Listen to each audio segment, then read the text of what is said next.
Olá, meninos e meninas, professora Ana Flávia. Estamos de volta com as nossas videoaulas, onde nessa semana teremos a nossa revisão sobre o conteúdo que estudamos no decorrer deste mês. Você que não enviou as atividades propostas nas aulas anteriores, cuidado, fique atento, porque cada uma delas vale pontuação para calcular a sua média junto com a nota dos TDs. Então, fiquem atentos a isso. Se você já enviou, está ótimo, está de parabéns. Então, não precisa se preocupar. E se não assistiu às aulas anteriores, precisa assistir para compreender tudo que a gente vai falar na nossa aula de hoje de revisão. Lembrando que o nome já está dizendo revisão. Revisar o que já foi visto, o que já foi dito, o que já foi mostrado. E aí, estão preparados para mais uma aula? Então, vamos para a nossa revisão. Então, dentro do assunto da Roma Antiga, o que precisamos relembrar? Que a Roma foi dividida em dois sistemas de governo, monarquia e república. A monarquia era composta por um rei militar e religioso.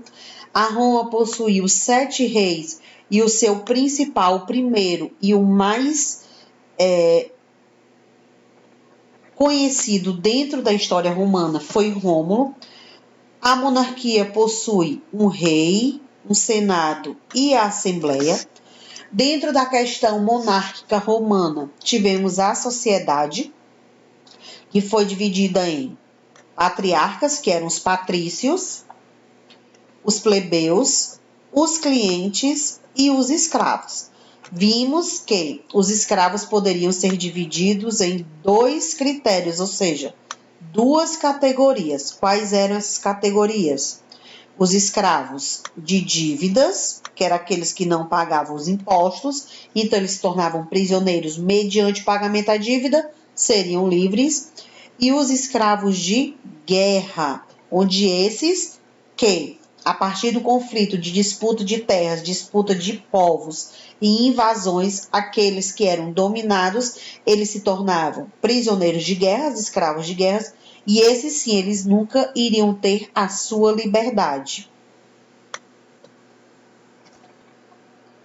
No decorrer das nossas aulas, também observamos que os reis, durante o seu poder, durante o seu mandato, durante o seu período religioso militar, ele acumulava funções. Essas funções poderiam ser executivas, poderiam ser judiciais, legislativas ou até mesmo religiosa. Por isso que o rei ele era militar e religioso. A monarquia, a gente sabe que dentro da história imperial, o cargo ele é hereditário, ou seja, é um cargo de descendente pai para filho. Dentro desse contexto, a Roma ela foi dominada por vários povos, mas também dominou outros povos. Rômulo foi o primeiro, o mais importante imperador romano.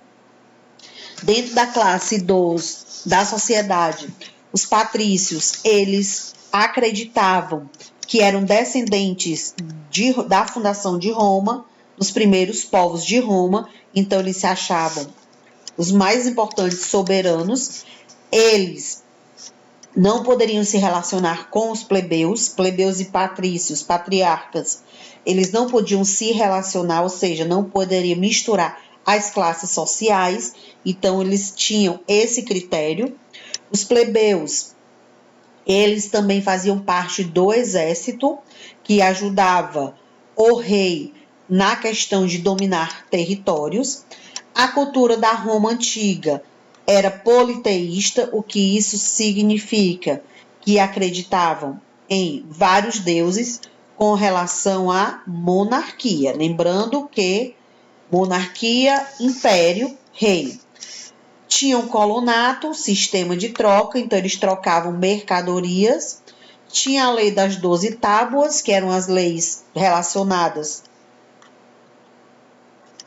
ao período da República Romana, que sofria pressão dos plebeus. Foram leis elaboradas durante o período da República Romana, onde nela estava escrita as leis que determinavam como deveria ser julgada as punições para os devedores e o poder do pai sobre a família.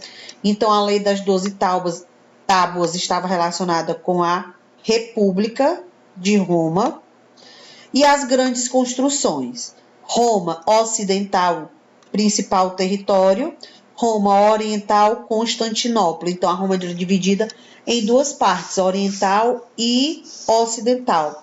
Ocidental encontrávamos a capital, o território específico principal de Roma, e o ocidental encontrávamos Roma e o oriental encontrávamos Constantinopla. República, lembrando que é o sistema da Roma Antiga, monarquia e república foram sistemas de governo. Monarquia, cargo hereditário, reis, república já era através de voto. Então, possuíam o Senado, que faziam as leis, a Assembleia votava as leis e o magistrado aplicava essas leis, colocando no nosso sistema político republicano que a gente encontra no mundo, essas leis estão relacionadas com o poder executivo, legislativo e judiciário. A elite era patrícia, que eram os patriarcas, a oligarquia, aqueles que se diziam ser descendentes de Rômulo e descendentes da formação do território de Roma. A expansão ocorreu na Península Itálica através de guerras. Muitos escravos fortaleceram a elite, porque eram explorados.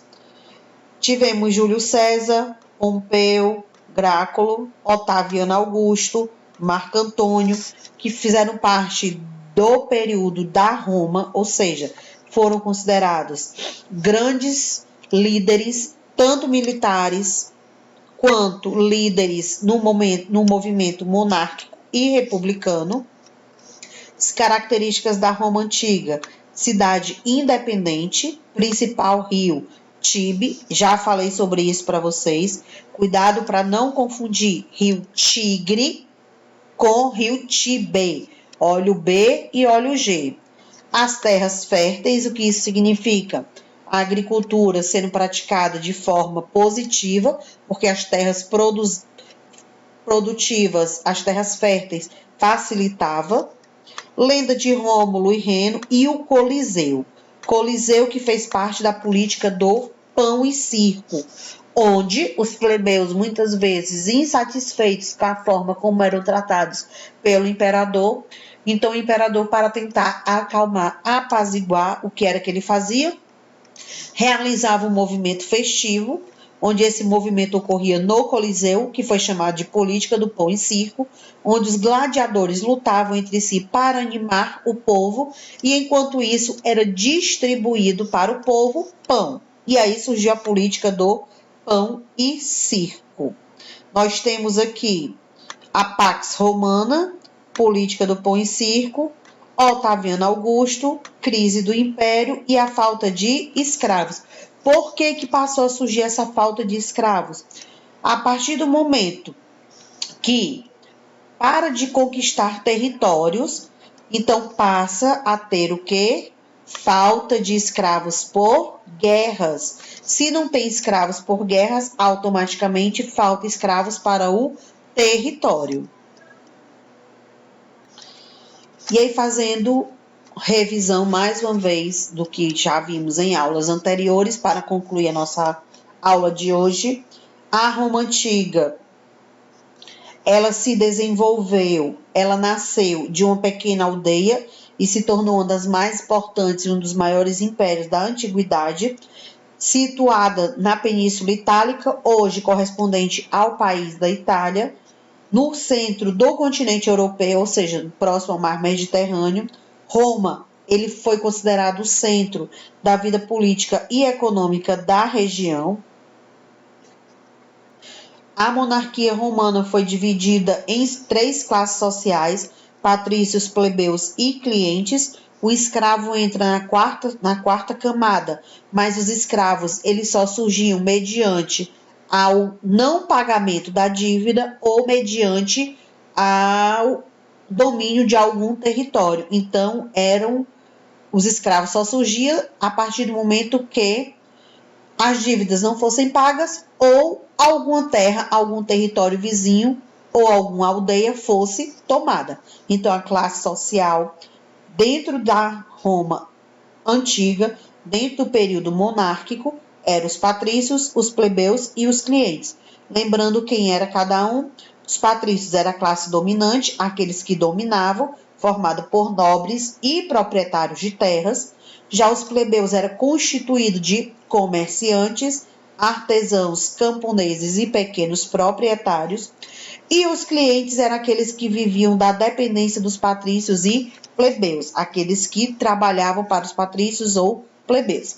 Lembrando a vocês que em aulas anteriores foi mostrado a pirâmide da sociedade monárquica romana, que foi pedida para vocês realizarem no seu caderno. Se você não fez, você não assistiu a videoaula correspondente, então precisa assistir para fazer essa pirâmide, porque é uma das atividades propostas. Fiquem atentos a isso. A monarquia romana, ela tinha um rei que exercia várias funções, no caso executiva, judicial e religiosa. Já a República Romana, vimos também que ela foi implantada através de um Senado, considerado o órgão maior do poder político entre os romanos. Esse poder, ele poderia ser exercido pelos patrícios. A República Romana foi marcada por lutas das classes entre patrícios e plebeus, onde eles lutavam por dominação, por novas conquistas. Os patrícios, eles determinavam nessas lutas preservar os privilégios e defender os seus direitos políticos e econômicos, e já os plebeus queriam dominar o território e ter direitos sobre si. Os plebeus, com o passar do tempo, organizaram 5 revoltas contra os patrícios, isso dentro da República Romana, resultando em várias conquistas e assim surgindo as leis da 12 Tábuas. Dentro da questão também tivemos as atividades econômicas, como elas eram desenvolvidas, principalmente a agricultura, e a questão pecuarista, que era a criação dos animais, especificamente ovelhas, que foi o que a gente mais viu no decorrer das nossas aulas. Dentro da monarquia romana, a religião era politeísta, acreditavam em vários deuses. Já na monarquia republicana, tivemos o politeísmo, recapitulando, na monarquia romana, a religião ela era politeísta, eles acreditavam em vários deuses. Já na República Romana, a religião era monoteísta, acreditavam em um único Deus, onde o principal povo que fez parte dessa pregação, desse novo questionamento religioso, foram os hebreus. Então, mais uma vez, monarquia romana, politeísta, vários deuses. República Romana, monoteísta, um único Deus. E quem conseguiu colocar isso diante do povo foram os hebreus. A gente vai ficando por aqui. Qualquer dúvida que vocês tiverem, podem tirar no Class. Até o nosso próximo encontro. Tchau!